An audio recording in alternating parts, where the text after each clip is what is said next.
Welcome back to the wonderful world of astronomy. This is chapter 2 on discovering the universe for yourself. This is going to be a quick video, part 4, the ancient mystery of the planets. Here we see a picture of near sunset, the moon, and you remember in the last video I talked about how the lit part of the moon always faces in the direction of the sun, and so the sun is below the horizon and there's the crescent moon. And here are two planets. I don't know which planets these are in particular, but they are two planets side by side, kind of a neat view right there. The Ancient Mystery of the Planets is the title of this video.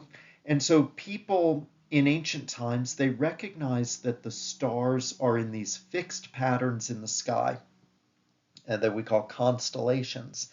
And year after year or night after night, they're in these predictable places, but the planets are less predictable. Now that we have a firm understanding of the solar system and computers are helpful with this, we can now predict the motions of the planets. But they seem to be wandering around in the sky to people, to ancient people. And remember that the word planet actually comes from the Greek word planetes, that means wanderer.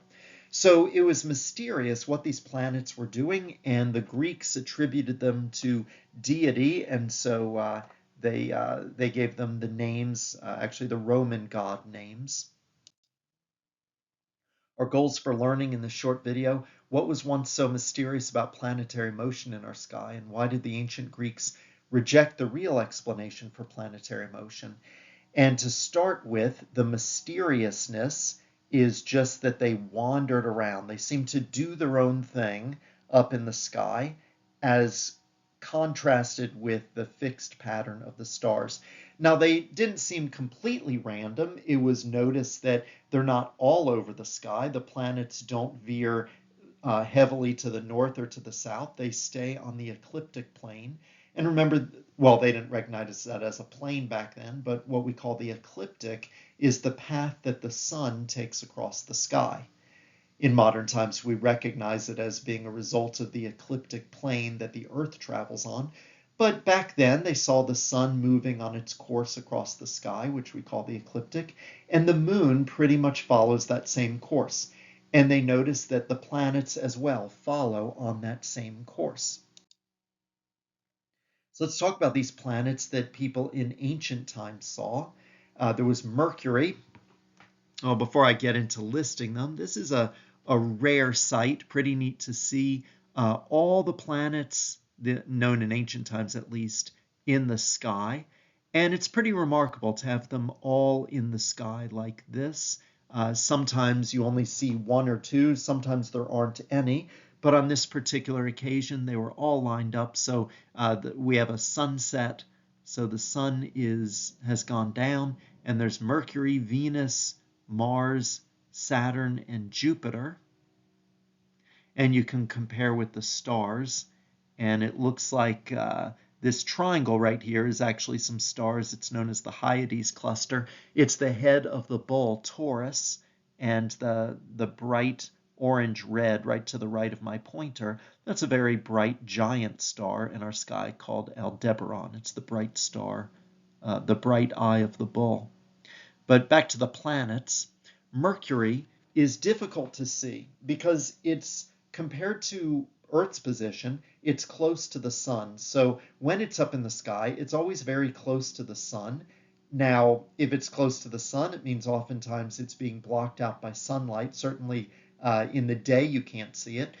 So you're going to see Mercury after sunset when it's gotten dark enough, or before sunrise, I should say, when it's still dark enough to be able to see it. It's not a very bright planet.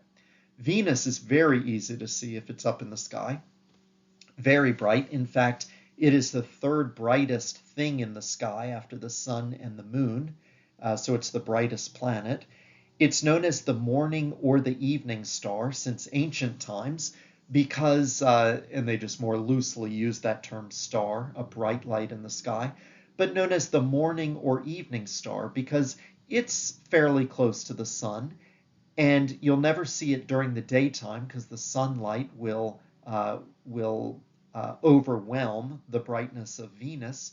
but after the sun has gone down or before the sun rises when it's still dark enough, Venus is visible. Venus is never more than about a 40-degree angle away from the sun. Then there is Mars. Mars is known because you can see its red color, and its red color, reminding of blood and aspects of war, is what got it given this association with Mars, the Roman god of war. Jupiter is very bright. It's the largest planet in the solar system, but it's a bit far away, and so it's not quite as bright as Venus. It is comparable to Venus in brightness. And then Saturn is moderately bright. It's with binoculars or a telescope, you can see its rings. But those are the planets that ancient people knew about. When we get into chapter 7, studying more in depth the solar system, we'll get into the discovery in more modern times of other planets, particularly Uranus and Neptune and Pluto. So one mysterious thing in ancient times about the motion of planets was just simply that they wandered around. They did their own thing. They weren't fixed to the same pattern that the stars were in. But another mystery was this idea of retrograde motion. Planets usually move slightly eastward from night to night relative to the stars, but sometimes they go westward relative to the stars for a few weeks, and we call it apparent retrograde motion or simply retrograde motion. When we throw the word apparent in there, it means it seems this way to us, to the observer. Retrograde means backwards, so not that these planets are actually moving backwards, but they appear to be moving backwards. So if you go out night after night looking at the same time exactly, at a planet, you'll see that it has motion in one direction. So it says Mars usually moves eastward relative to the stars, but it reverses course during its apparent retrograde motion. So night after night at the same time, you see Mars, and here it is, November 3rd, 2011, it was here. Go out at the same time the next night, it's a little, not quite where it was before, and then for a few weeks it might go backwards and then go like that. So this was a mystery. Why does it do that? Why does it go in one direction and then go back and then resume the original direction? In chapter 3, we'll talk about the idea of the planets moving around the sun. I'll talk about different models in ancient times of the solar system. It's easy for us to explain this retrograde motion. This is something that occurs when we lap another planet. So while Mercury or Venus going faster than us, it goes more quickly around the sun, it laps us. Imagine we're in a race around the sun, Mercury and Venus are going faster, and depending on where we are in our orbit relative to those planets, sometimes it seems against the background of the stars to be moving one way, sometimes the other. Now, we are going faster than the outer planets, Mars, Jupiter, and Saturn, and depending on if we're on the same side of the sun or on different sides of the sun, sometimes it looks like they're moving one way in our sky, sometimes the other way. But in ancient times, they didn't have this understanding of the planets moving around the sun. They thought the planets go around the Earth. So it was difficult to explain if you think that the Earth is the center of the universe. And so in chapter 3, we'll get into explanations of why, given an Earth-centered universe, how they explained the planets moving around. But we'll get to that in chapter 3.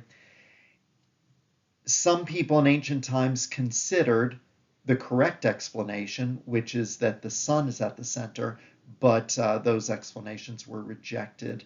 And it wasn't until the 1500s that Nicholas Copernicus started reviving some of those ideas that were thought about in ancient times, that the Earth is not the center, but rather the sun is. But we'll get to that in chapter 3. And that is it for chapter 2, Discovering the Universe for Yourself. In chapter 3, we're going to look at the history of ancient astronomy and modern astronomy and the philosophy of science. We're going to explore what exactly is science. Have a great day.